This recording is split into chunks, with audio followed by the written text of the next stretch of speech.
Oh mon Dieu, il est immense! Oui, c'est très long. Ça fait au moins 5 mètres. On dirait un dragon chinois. On dirait un dragon des mers. Oui, il est magnifique. Je crois qu'il est en train de mourir.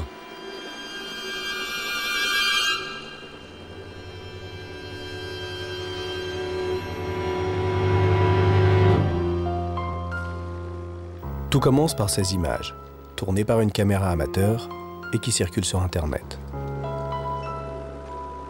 Les images de la capture d'une bête étrange, d'un serpent de mer.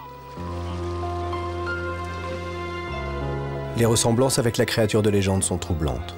Taille, forme, couleur. Serions-nous en face de la bête omniprésente dans les récits de marins depuis la nuit des temps ?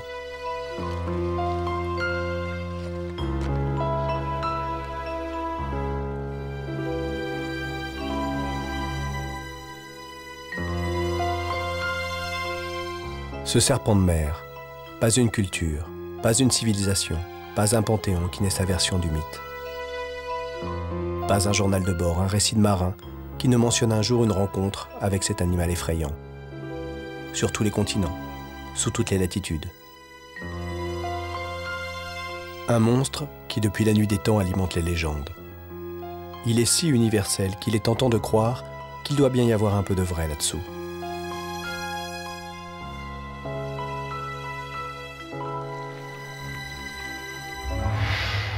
La découverte d'un article de 1996, paru dans un quotidien de la côte ouest américaine, apporte une confirmation. Ces images ne sont pas celles d'une manipulation. Elles sont celles d'un poisson découvert agonisant sur la côte de la péninsule californienne, en territoire mexicain. Et il a un nom, le oarfish, ou régalec en français. Le régalec, un poisson-serpent. Désormais, le mythe se transforme en mystère. Quel est cet animal? Les questions se bousculent. Oarfish, régalec. Avec ces mots-clés surgit d'abord une volée de photos. Étrange. C'est presque toujours la même. Seuls les protagonistes, l'époque ou les lieux semblent changer. L'une des captures est plus particulièrement impressionnante. Un nom y est associé. Troy Tinney. Nous tenons un témoin. Voilà une première piste à suivre pour comprendre quel est cet animal. Direction la côte ouest américaine.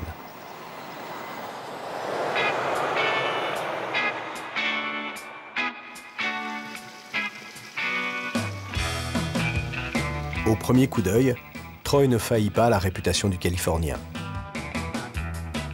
Son histoire, c'est un peu l'histoire de Monsieur Muscle et de la bête des profondeurs. Avec lui, l'enquête peut vraiment démarrer. Clap, moteur.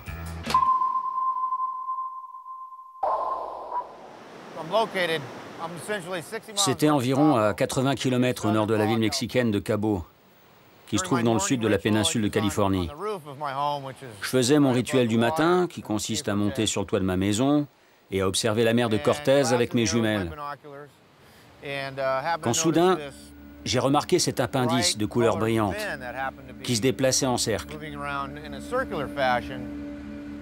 J'ai tout de suite compris qu'il y avait quelque chose de pas normal.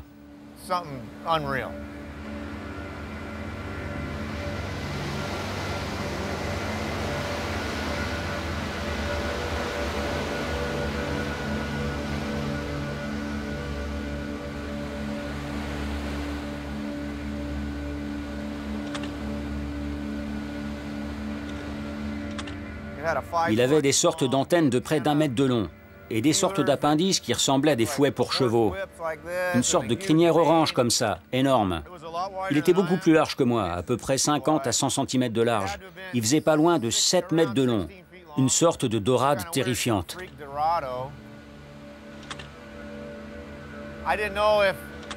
Je ne savais pas si ça pouvait me piquer, me mordre, ou même m'électrocuter. Parce que je ne savais pas si c'était un poisson, ou un serpent, ou je sais pas quoi. En même temps, ça n'avait pas vraiment l'air d'être agressif ou dangereux. Alors je me suis dit, c'est l'occasion d'une vie. Il faut que j'attrape ce truc avant qu'il disparaisse. Alors j'ai plongé et je l'ai attrapé.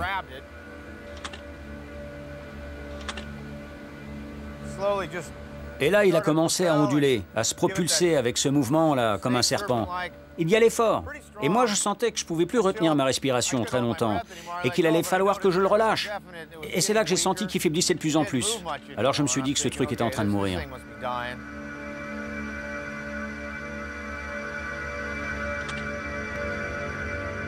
Le témoignage de Troy éclaire sur le trouble, l'émotion que peut provoquer une telle rencontre, la confusion qu'elle peut faire naître.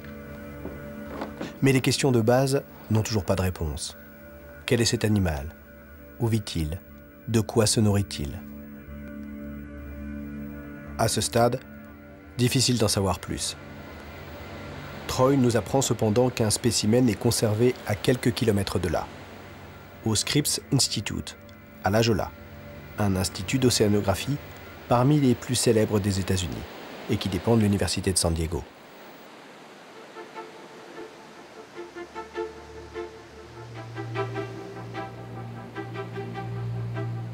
Le professeur Walker est le conservateur de la collection de cet institut. Le scientifique n'a pas vraiment l'air surpris de la confusion que suscite le régalec.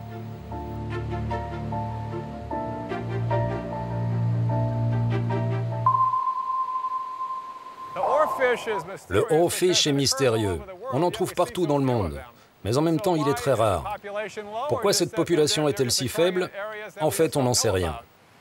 S'il y a une chose qui fait que le oarfish ou régalec est une histoire vraiment intéressante, c'est parce qu'il est sans doute à l'origine d'un mythe colporté par les anciens marins. Le mythe du serpent de mer. C'est sûr que si un jour vous voyez quelque chose de 10 mètres de long, comme ça, qui ondule dans l'eau avec cette magnifique nageoire dorsale rouge et cette magnifique crinière au-dessus de la tête, vous aurez l'impression d'avoir vu un serpent de mer. Mais en fait, c'est un poisson merveilleux, fascinant. Le oarfish, le régalec, le roi des harengs. Le roi des harengs, en voilà un nouveau nom. Et pourquoi? Tout simplement parce que les observations de régalec ont souvent eu lieu en même temps que celles de bancs de harengs. H.G. Walker n'est pas un spécialiste du oarfish, mais il est ravi de faire partager sa fascination. Il fait même durer le suspense avant de nous montrer l'animal. Dans les sous-sols de l'Institut, il y a plus de 2 millions de bestioles conservées dans l'alcool et le formol. Le scientifique confirme que le poisson a quelques caractéristiques uniques parmi ses congénères. C'est ici que nous conservons nos plus gros spécimens, ici, dans ces réservoirs. Et le oarfish est le plus long poisson osseux du monde. Il peut mesurer jusqu'à 11 mètres de long. Ce spécimen-là faisait 7 mètres 30. On n'en a conservé que la tête.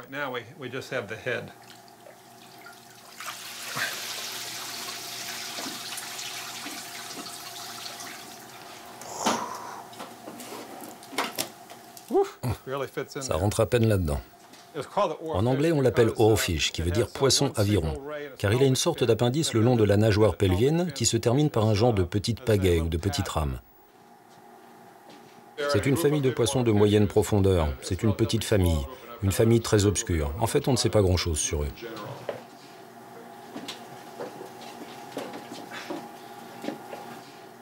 Le voilà en vrai, en chair et en arête. Quelle tête étrange. Comme sortie d'un lointain cauchemar. De quoi mieux comprendre la surprise des uns et des autres.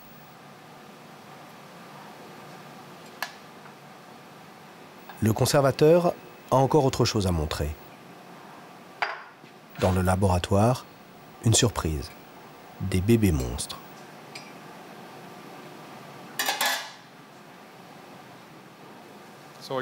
Et voilà les bébés. Celui-là doit faire à peu près 60 cm. Sur celui-là, il manque la queue. Mais en fait, ce sont des spécimens tellement rares que même s'il en manque un bout, il faut les conserver.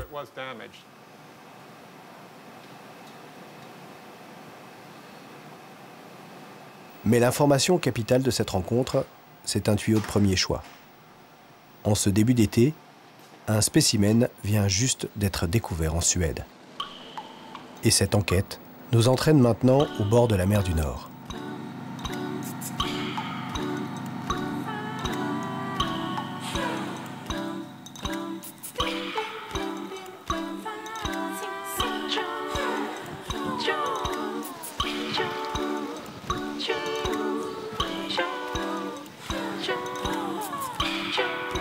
Avec les fjords, ressurgit le charme des légendes scandinaves, parmi les plus anciennes d'Europe, et ce serpent de mer au doux nom imprononçable de Jormungand.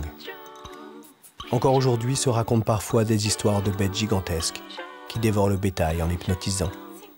C'est vrai, le régalec a sans doute de gros yeux, mais de là à avaler une vache au fond du fjord.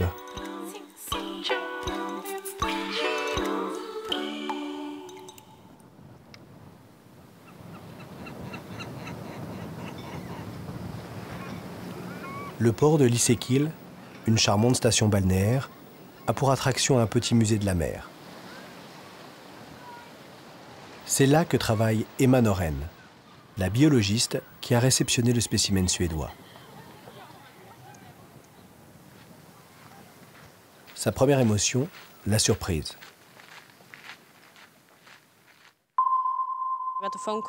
Quelqu'un nous a appelés et nous a dit qu'il avait trouvé quelque chose d'énorme. C'était un certain Kurt Ove. Il nous a dit qu'il avait trouvé un énorme poisson, que c'était le roi des harengs, un régalec. On était complètement abasourdis. On n'a plus rien dit et on s'est dit « Non, mais c'est pas vrai ». Mais ça l'était.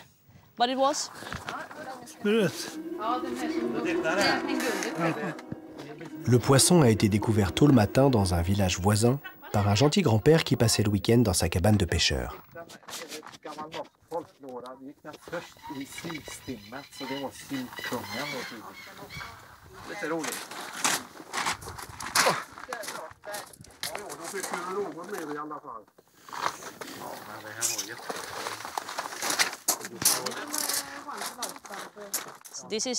C'est le deuxième exemplaire, le deuxième trouvé en Suède.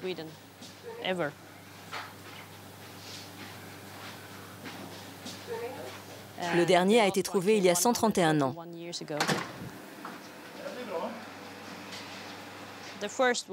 En fait, le véritable premier date du XVIIIe siècle, 1700 et quelques. Et c'est à partir de ce spécimen, découvert à côté de la ville de Glesne, qu'un scientifique, Linnaeus, a inventorié l'espèce et lui a donné son nom, le Regalecus glesne. Aujourd'hui, cet endroit est en Norvège, mais le spécimen est conservé en Suède.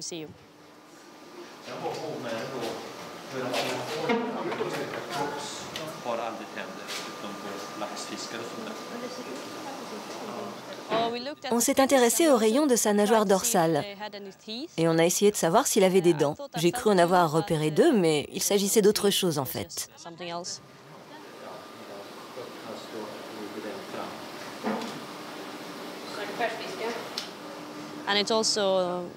On a également compté les rayons de sa nageoire caudale et on a observé une cicatrice étrange sur sa queue. Ça ne ressemble pas à une blessure récente. On dirait qu'elle est ancienne et qu'elle a guéri. Cet animal ne devait plus avoir de nageoire caudale depuis longtemps. Quelque chose a dû lui arriver, mais il a fini par s'en remettre.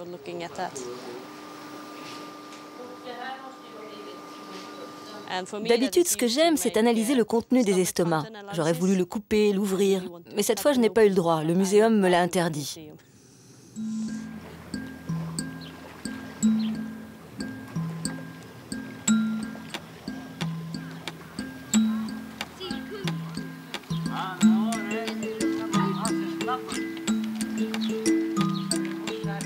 Ce spécimen fait seulement 3,60 m de long.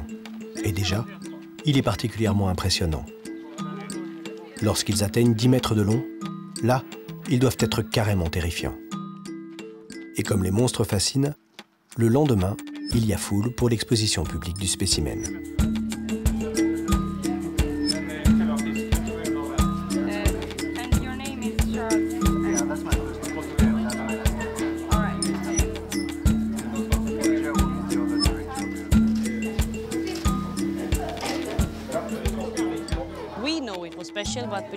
Je savais bien que c'était une découverte particulière, mais à ce point-là, le plus drôle, c'est que brusquement, mon téléphone s'est mis à sonner de tous les côtés.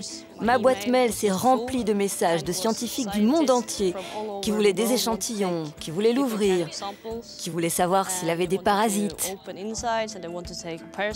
Tout ça est devenu complètement fou.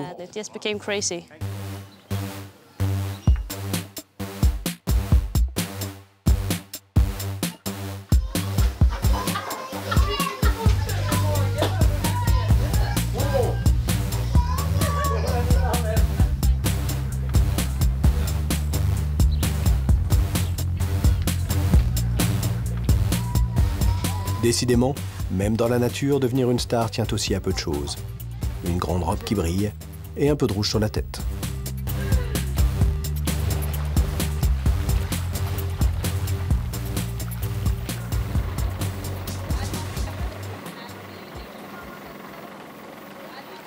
Alice et Keel, une seule déception.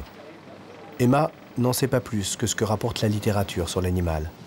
Et les questions restent nombreuses. C'est juste un poisson incroyable. Mais pourquoi est-il si grand? Combien de temps vit-il? Que mange-t-il? Est-ce qu'ils sont mâles quand ils sont jeunes et femelles à l'âge adulte, comme beaucoup de poissons? Est-ce qu'il y a une ou deux espèces? Que font-ils? Où vivent-ils? Est-ce qu'ils nagent comme ça ou est-ce qu'ils nagent comme ça?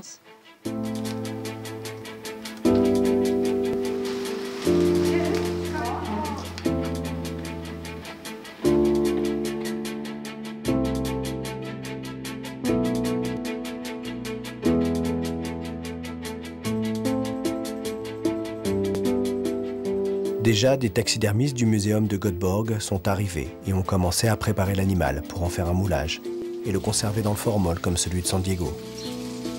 Il faut souffrir pour passer à la postérité. Plus possible d'approcher du poisson.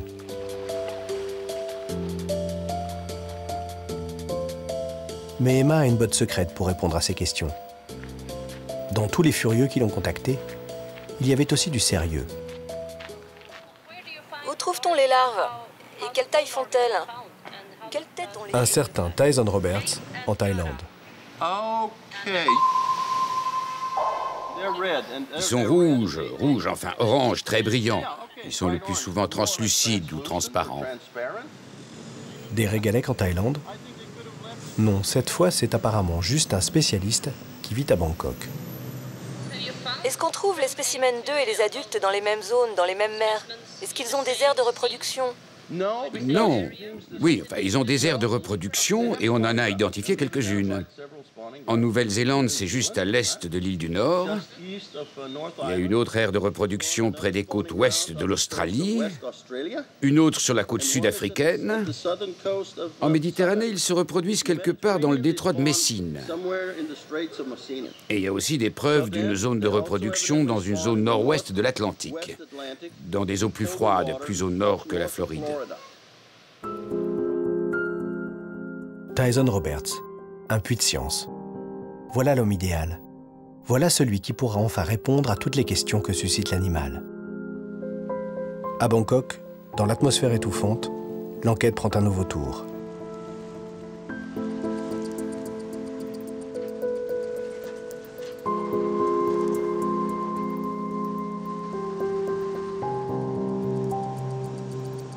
Tyson Roberts vit en Thaïlande depuis plus de 40 ans.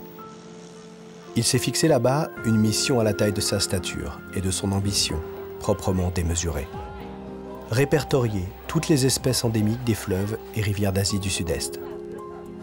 Et s'il traîne au marché ce matin, ce n'est pas pour préparer le déjeuner, mais pour trouver 2-3 poissons qui lui serviront à une nouvelle expérience.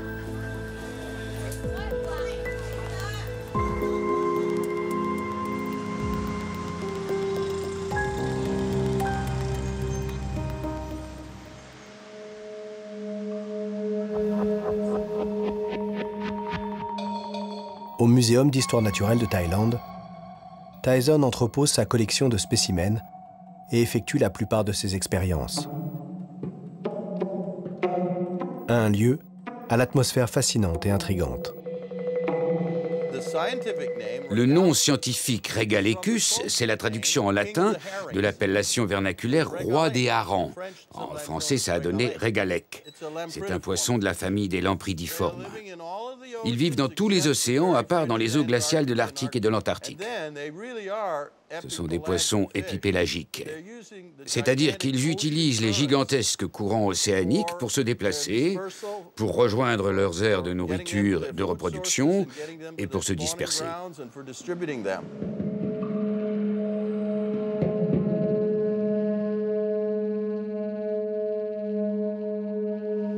Les gens pensent que ce sont des poissons des abysses parce qu'ils ont des grands yeux. Mais ils ne vivent pas dans les grands fonds. Ils vivent la plupart du temps près de la surface. Mais ils peuvent descendre.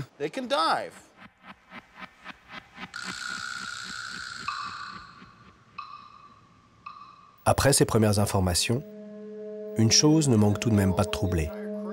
Pourquoi un scientifique, spécialisé dans les poissons d'eau douce, s'est-il brusquement intéressé à ce poisson pélagique, c'est-à-dire vivant dans l'océan?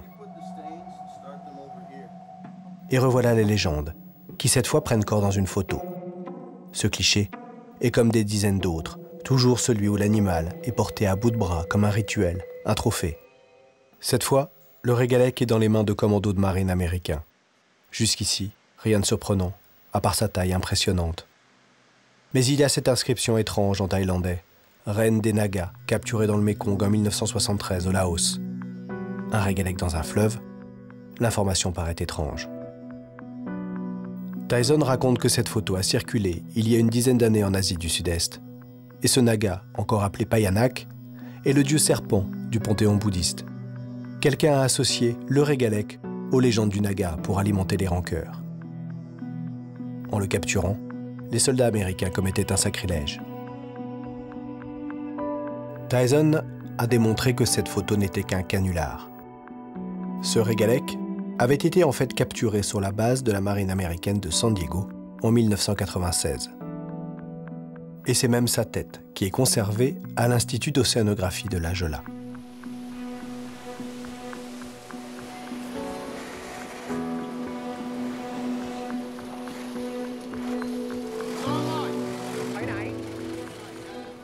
Et voilà, il y a eu une confusion entre cet animal légendaire, ce serpent, le Payanak, qui vit dans le Mékong, et ce poisson bien réel qui vit dans l'océan, le Regalecus glesney.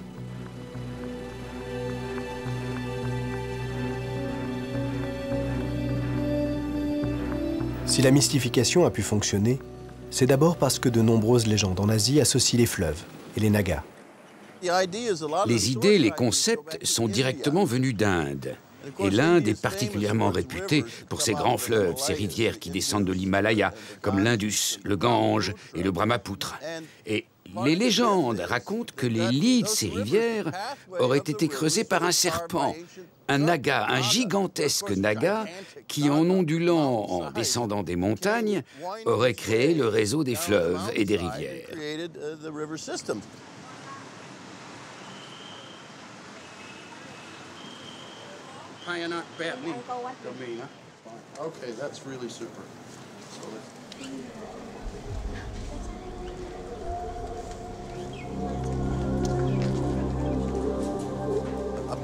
Bien entendu, il n'y a pas de poisson de ce genre dans le Mékong, à part dans la tête et le cœur des gens qui croient aux légendes.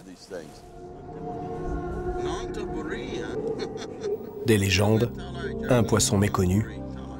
Tout cela ne pouvait qu'éveiller la curiosité de Tyson Roberts.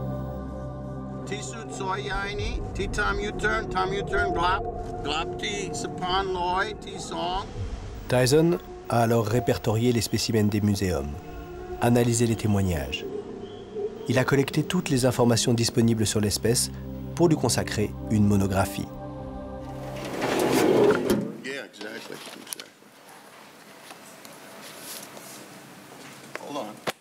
Et c'est ainsi qu'il a fait une première découverte insoupçonnée sur l'animal. Pendant des années, j'ai répété dans des conférences que la nature déteste le monotype génétique, tout comme elle déteste le vide. À chaque fois que les gens pensent qu'il n'existe qu'une seule espèce pour un animal donné, quand on y regarde de plus près, on se rend pratiquement toujours compte qu'en fait, il en existe 2, 4, 10 espèces différentes.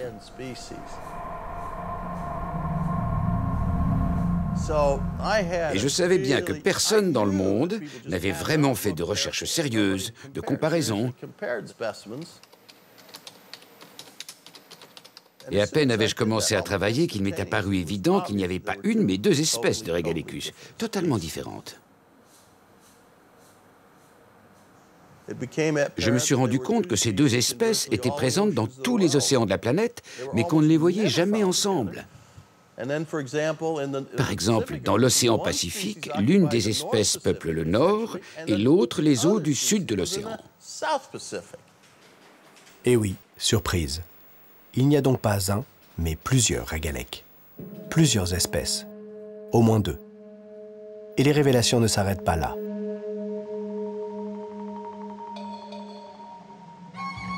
il y a encore plus surprenant.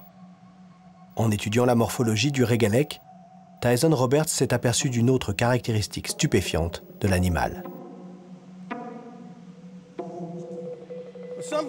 Quelque chose que j'ai découvert, qui était totalement inattendu et particulièrement intéressant, c'est que les régalèques, quand ils atteignent une certaine taille, perdent quasiment tous une partie de leur corps, la partie postérieure de leur corps. Et ça, c'est du jamais vu chez les poissons.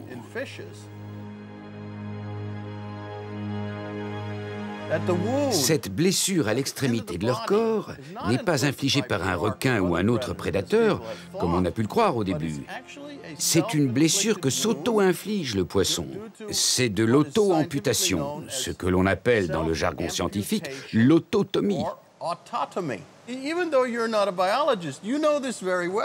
Et même sans être biologiste, tout le monde peut comprendre ce phénomène. Car on a tous été enfants, et on a tous essayé un jour, sur un chemin ou un rocher, d'attraper un lézard par la queue, qui s'est enfui, nous laissant sa queue dans la main. Et ça, c'est l'autotomie.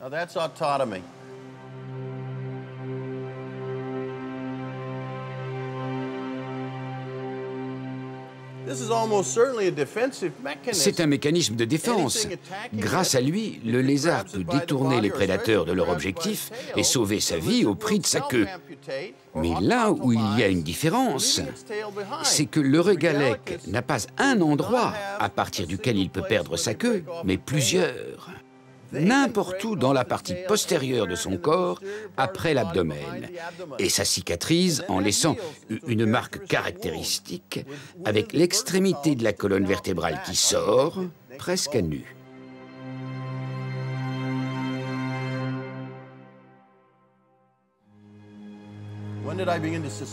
J'ai commencé à suspecter que ce mécanisme était de l'autotomie parce que très vite je me suis rendu compte que ces blessures n'étaient pas des morsures. Ça laisse des traces de dents, les morsures. Et les requins ne mordent pas aux extrémités de leur proie, mais en plein milieu. Et sur les régalèques, jamais de morsure en plein milieu.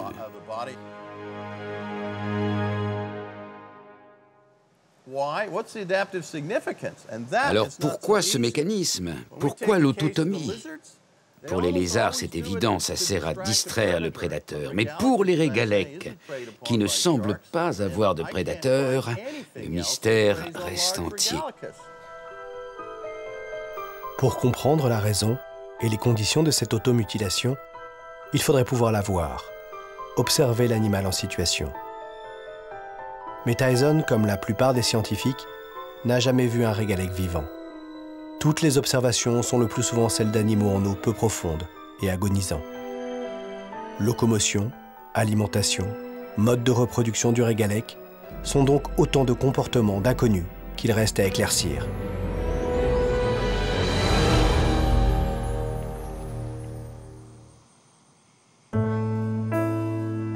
Pour trouver un début d'explication, il faut de nouveau traverser l'Atlantique et se rendre dans le delta du Mississippi.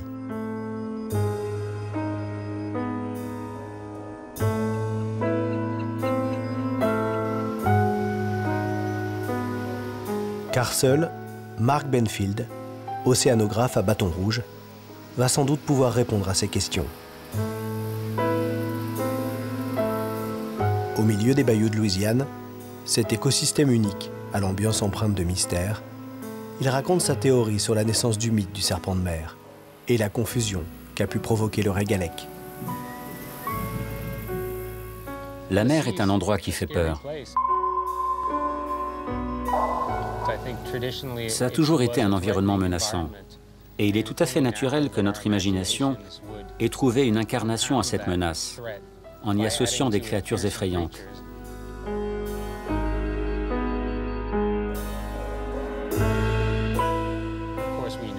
Par exemple, les requins ont toujours eu l'habitude de suivre les bateaux, et les personnes qui passaient par-dessus bord sur les premiers voiliers subissaient généralement un destin funeste.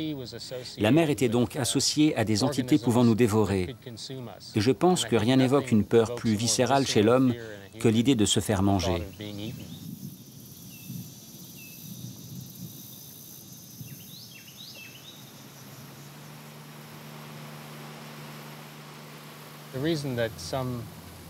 Si les poissons des grandes profondeurs ont inspiré la mythologie, c'est en partie à cause de leur taille. Nous sommes toujours impressionnés par les gros poissons. Quand on va pêcher, on a toujours envie d'attraper le plus gros, le plus méchant, celui avec les plus grandes dents. L'autre raison, c'est la rareté. Plus un poisson est grand et inhabituel, plus nous sommes impressionnés. Et puis c'est aussi parce que nous associons les choses qui sont plus grosses que nous à un danger, à une menace. Et même s'il est inoffensif, un grand poisson comme le régalec apparaît alors comme une menace.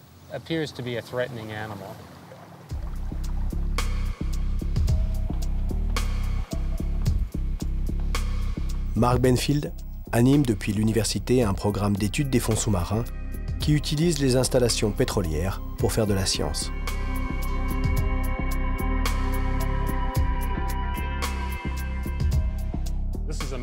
Voici une carte du golfe du Mexique. Nous sommes ici à Bâton Rouge. Et là, c'est l'endroit où nous avons fait nos 3 rencontres avec le régalec, sur Cheval de Feu, l'une des plus grosses plateformes pétrolières du monde.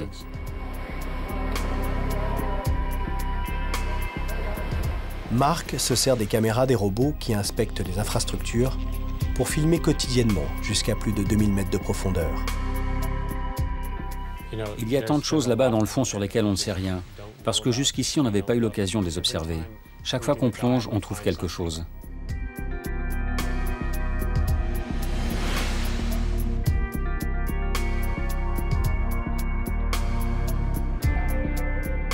À l'occasion de quelques-unes de ces plongées, Mark Benfield a pu obtenir quelque chose d'inestimable. Des images sous-marines de régalec en train d'évoluer dans leur milieu naturel. Les premières et les seules.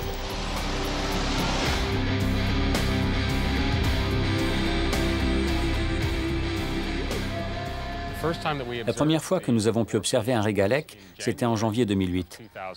On terminait une plongée, on était en train de ramener le robot à la surface. À ce moment-là, un régalec est passé dans le champ et nous avons pu le voir seulement pendant 4 secondes. C'est un poisson magnifique. La première fois que j'en voyais un sous l'eau. On le voyait bien clairement, mais c'était vraiment une observation très courte.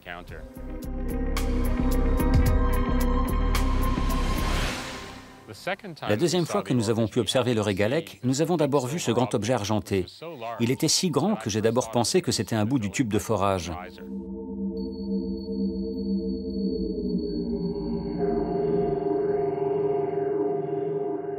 On a regardé attentivement et on a réalisé que ce n'était pas un tube, mais un poisson gigantesque que j'ai identifié comme étant un régalec et qui était orienté verticalement.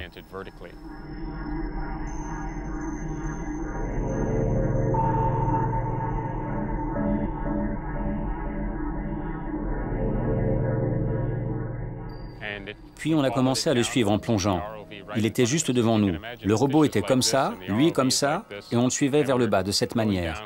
On l'a suivi sur plus de 30 mètres.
Première révélation incroyable de ces images, le régalec est capable de rester totalement immobile, dans une position parfaitement verticale, de maintenir son assiette, sa profondeur.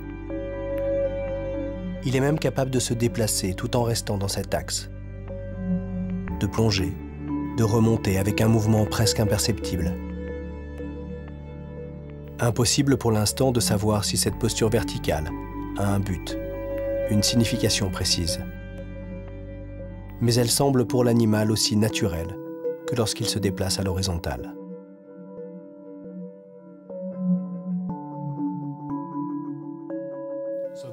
Maintenant, voilà un moment particulièrement intéressant.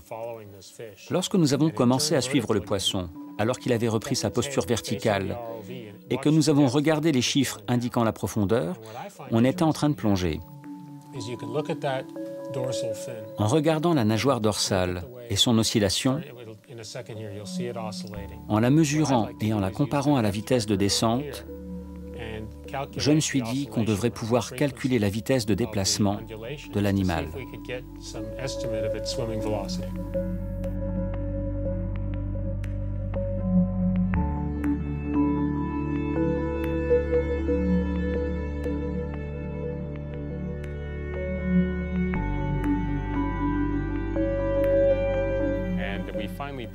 On a fini par le quitter après 5 ou 6 minutes, car je pensais que c'était suffisant. Je ne voulais pas le déranger plus longtemps. Je me suis dit, on a vu un autre régalec. Je ne savais pas que c'était la première fois que le régalec était filmé dans ces profondeurs. Si je l'avais su, j'aurais sans doute passé toute la journée à suivre ce poisson.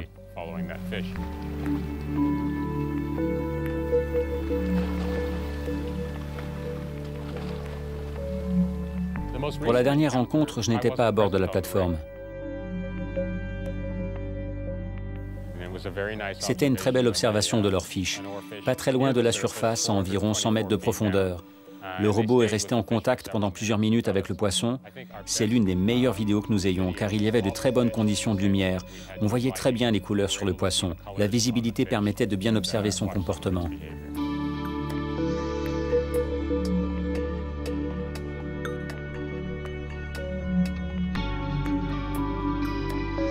L'information capitale que confirme cette observation est la structure unique parmi les poissons de la nageoire dorsale du régalec.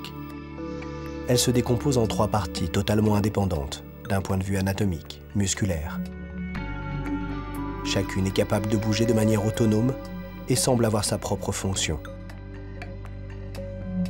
Si la partie postérieure, la nageoire, sert à l'animal pour se déplacer, les fonctions de la grande crête et des appendices restent mystérieuses.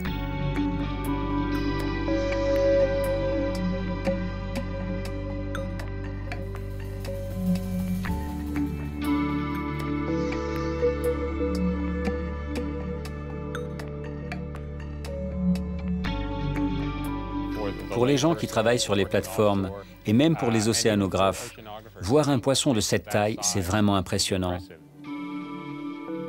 Le fait que les océans recèlent encore des mystères comme cela, et qu'on ait la chance d'en découvrir de temps en temps, c'est vraiment excitant.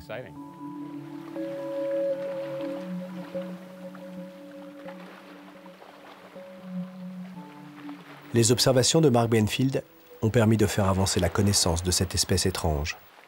Et l'enquête va connaître un nouveau rebondissement. Pas très loin de la mer des Caraïbes, et des rêves de Mark d'apercevoir un jour sous l'eau la rencontre amoureuse de 2 régalecs, Tyson Roberts, l'expert thaïlandais, le roi des harengs en personne, s'est en effet envolé pour le Mexique. La partie postérieure d'un spécimen retrouvé dans ce pays prête apparemment à confusion. L'enjeu est cette théorie de l'autotomie. Rendez-vous est pris à quelques kilomètres de la frontière du Belize. Avec une espèce si rare, la moindre opportunité d'en savoir plus est à saisir. Tyson reste à l'affût de la moindre information, surtout en provenance du Mexique, car les plages de ce pays détiennent le record du nombre d'échouages de régalec. Cette fréquence est une autre énigme, mais il croit en avoir trouvé l'explication. Tu as quel âge? 70 ans. Moi, 75. Oh, quelle classe! Bon, merci.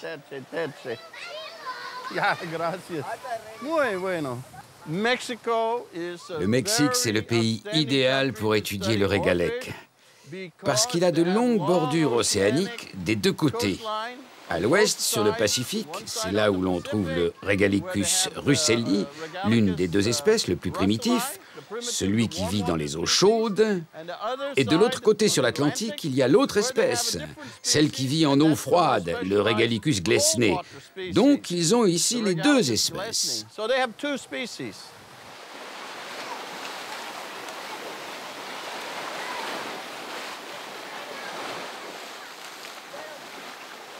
Pourquoi le Regalicus s'échoue-t-il sur les plages? Pour aller de l'autre côté. Des poissons qui se suicident, ça n'existe pas. Ils font ça pour la même raison que les poules traversent les routes.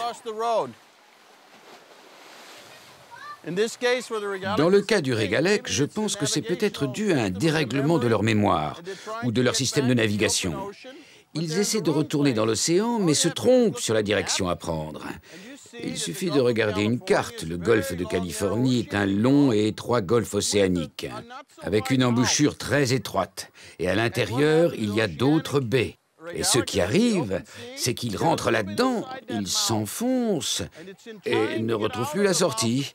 Ils s'échouent sur les plages rocailleuses. Une petite chanson, monsieur? Non, non, non, pas de chanson. Demandez au patron.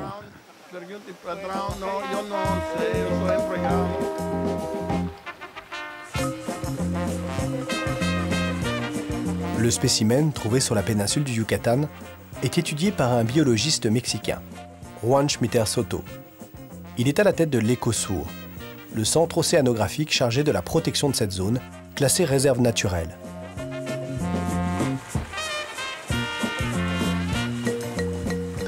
Je crois que chaque ichthyologiste est forcément intéressé par le Regalecus. C'est un poisson passionnant, du point de vue scientifique, de par son antiquité évolutive. C'est-à-dire qu'il appartient à un groupe, une famille, un ordre de poissons très primitif. D'une certaine façon, c'est un cas de fossile vivant. Juan a eu l'occasion d'observer plusieurs spécimens. Il a mené des recherches de son côté qui l'ont conduit à une hypothèse inattendue.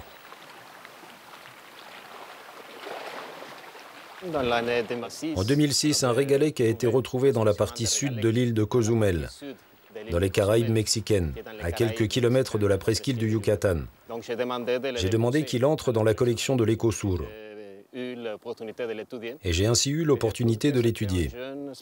Et j'ai trouvé que c'était un spécimen de l'espèce Regalecus glesnei, qui avait été attaqué probablement par un requin.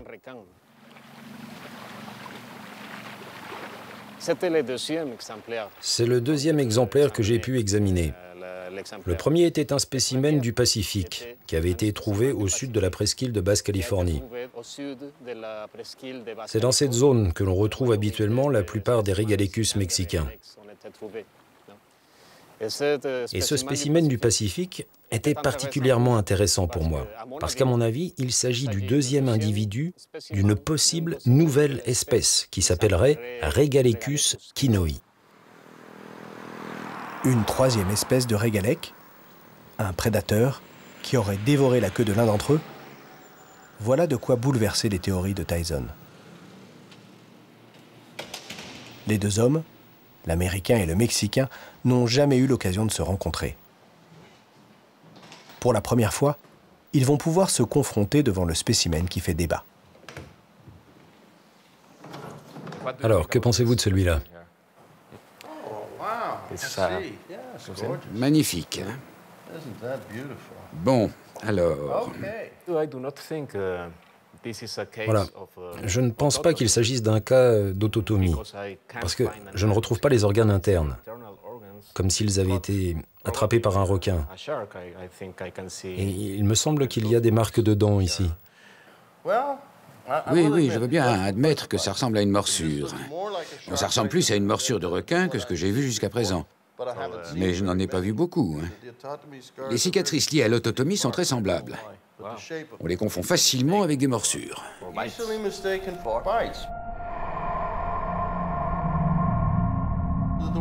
D'ailleurs, avec ceux qui viennent de s'échouer, par exemple en Suède ou en Hollande, il y a l'autre morceau qui colle parfaitement avec le premier. Et là, ce n'est clairement pas une morsure de requin.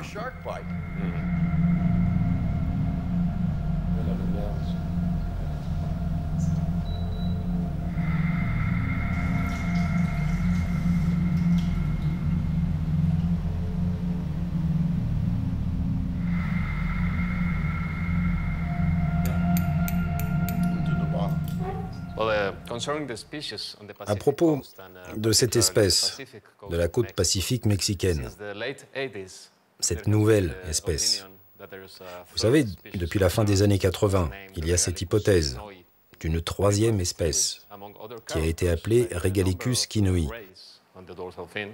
Eh bien, elle se distingue par le nombre de rayons de la nageoire dorsale. Il y en a moins. Et je pense que c'est une des caractéristiques principales.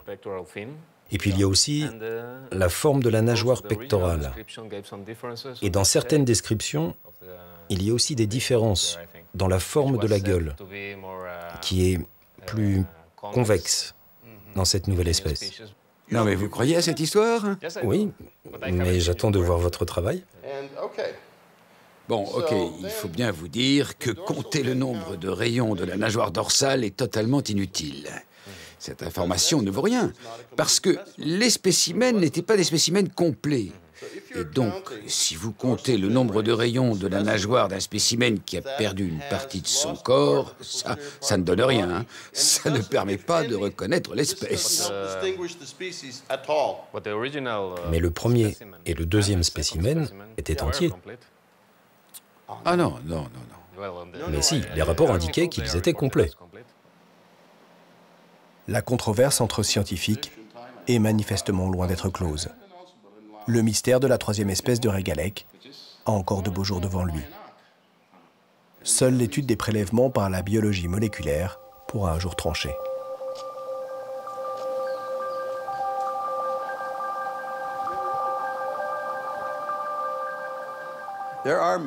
Il existe beaucoup de mythes à propos du régalèque. Certains d'entre eux n'ont rien à voir avec les monstres marins. Dans les îles grecques, les habitants regardaient la migration annuelle des grues qui avaient une crête rouge. Elles survolaient l'île et disparaissaient. Un peu plus tard, les pêcheurs attrapaient un régalèque qui avait une crête de la même couleur. Ils en déduisaient que les grues avaient plongé dans la mer et s'étaient transformées en poissons. Il y a le même mythe en Corée.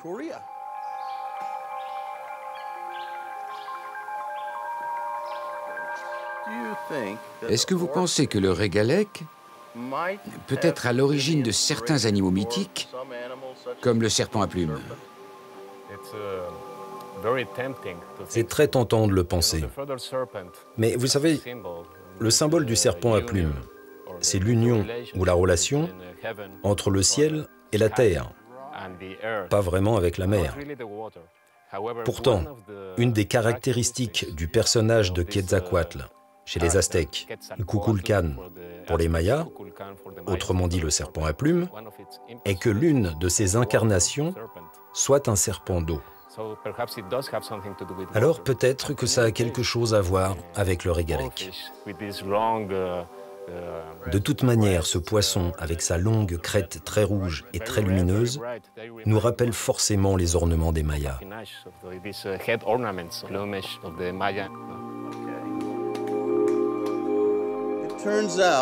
En fait, il est certain que le mythe du serpent de mer n'a pas pour seule origine l'existence du régalèque.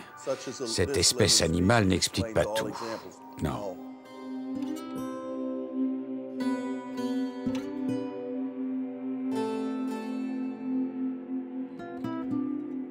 Alors cette histoire de serpent de mer finirait-elle en queue de poisson? Non, car le Regalecus est une réalité presque plus incroyable que le mythe. Un serpent de mer dont seule la légende est vivante.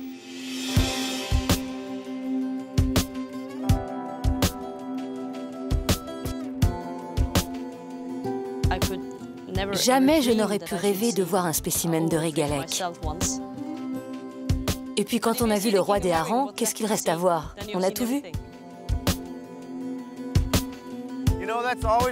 Vous savez, ça me trotte toujours dans la tête quand je suis sur le toit de ma maison et que je scrute le large avec mes jumelles.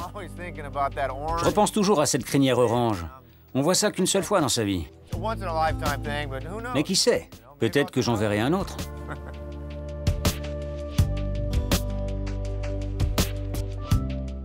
Les monstres des mers n'existent pas, mais il y a au moins un animal qui y ressemble.